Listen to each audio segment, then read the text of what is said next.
Welcome back to Midwest Ag Matters. Great day to be a farmer, isn't it? I just love this time of year. Fall, and we're out in the field. We're doing a lot of field work, both harvesting as well as getting fields prepped and so forth. But that means we got a lot of equipment out in the fields. And I tell you, one of the things that we've discovered, obviously, over the past few years is that corn hybrids and soybean varieties have been designed to withstand wind damage and, of course, other pressures. And that just means that the stalks are a lot more sturdy than they ever were before. The downside of that is it's causing stubble damage to our tires, becoming an increasing problem that can cause damage ranging from sidewall cuts and punctures to chipping of large tractor tires. So I got Chris Steele on the line from Zerker Tire in Monroe. Chris, thanks a lot for joining us this morning. Good morning, Rob. I got to believe that part of this has to do with choosing the right tire for the application. Is that right? Yeah, these varieties have changed a lot of how the tire business is handled anymore. It's probably our number one problem these days with premature wear on tires. It's about choosing the right tire for the application. Have there been new innovations that have maybe given us a tire that can withstand some of this stuff? Yeah, on some of our implements, they've come out with some good products that actually have a stubble guard procedure in with the rubber compounding that's helped a lot on our drills, some of our smaller stuff. The larger tires typically haven't gone to that stubble protection, but they have tried to beef up their rubber in order to defend some of that. Depending on the width and the application is probably the biggest thing that guys are having to do is run a stock stomper of some sort, either a commercial brand that's on the combine head, or we've even seen some applications where guys have made a drag bar or drag chains on their own, either in front of their four-wheel drive tractor that's doing the fall tillage in corn stalks, or even on their own corn heads. They're making some of their own products.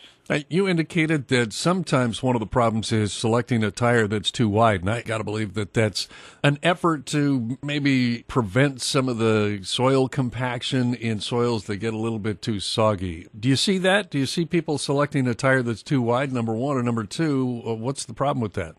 Well, tires definitely have gotten larger. We're dealing with some pretty major widths anymore.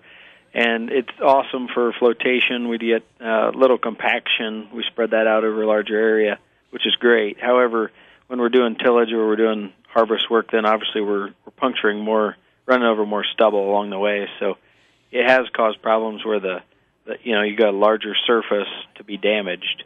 So the need for a stubble stomper or farming with the rows instead of crossing rows if you're wider than 30 inches in corn rows is becoming really important to not drive over rows any more than you have to.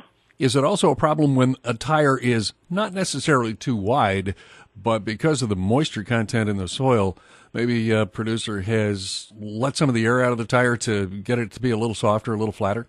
Yeah, anytime we run extremely low air pressures, we're dealing with the chance to actually have the tire fail. I know a lot of the advertising has been about extremely low air pressures. However, we're just finding that sidewalls hold up a whole lot longer when we can keep them pumped up a little tighter. Depending on the application, if you can have that tractor or combine ballasted out, weighed each axle, and then you can find the right application for that air pressure, it's really going to prolong the life of the tire.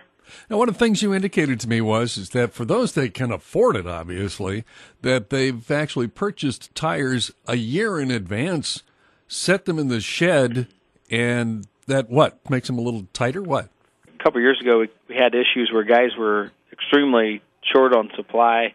We had tires that were being bought and mounted in the field straight from the factory, within like 4 days, so that tire was still pretty green. And we were seeing that stubble wear even more. So the longer we can age a tire before it's in the field, the better off you'll be. So we do have some customers who will buy rear ag tires or even some implements a year ahead of time, knowing that they want that tire in the barn. They want it a whole year to age, get that compound harder so that when they do hit the field, that tire stands a whole lot better chance than a brand new tire at holding up to the severe stubble. Which begs the question, what can we do in terms of maintenance? Let's say we've got a tire that is a year or 2 years old, and we get the combine out in the field, we do our work, put it back, it's in there until next year. Is there anything we can do to the tires to keep them in the best shape possible? The best thing is a daily inspection, or at least weekly, on what's happening with the tires. If you're seeing wear, we see probably more road wear than we ever have. Guys are having to drive farther to get to their fields. If we can at least visually inspect that tire on the inside, sidewalls, tread area,